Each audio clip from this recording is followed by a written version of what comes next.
Mais d'abord, cette opération de sauvetage d'animaux. Un homme gardait dans son appartement de Draveil plus d'une vingtaine de chiens, des chats et des lapins.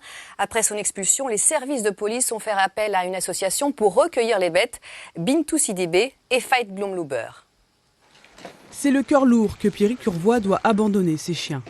22 Yorkshire croisés âgés de 8 ans à 3 mois, des animaux bien nourris à première vue, mais qui n'ont pas bénéficié de tous les soins. Les griffes des chiens ne sont pas du tout entretenus, vous voyez, ils ne sont pas du tout coupés, donc ils se tordent d'ailleurs. On ne peut pas apporter la même affection, la même attention à un chien qu'à 20 chiens, c'est pas possible. Donc forcément, à un moment donné, il y a de la négligence. Une maltraitance par négligence que ne nie pas le propriétaire.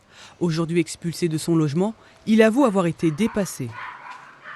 Je suis malheureux, on les a depuis entre 5 ans, 6 ans, 7 ans, 8 ans, donc c'est au chômage, donc je n'ai pas pu les entretenir comme on faisait avant. L'association reconnue d'utilité publique a été chargée par la police de recueillir les animaux.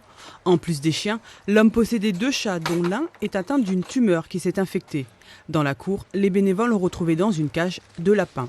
Ces animaux, pour l'instant, sont dans un état déplorable puisqu'ils vivent dans leurs excréments, sans eau, sans nourriture, avec un peu de nourriture, on va dire une baguette de pain pour un lapin, ce qui n'est pas bon.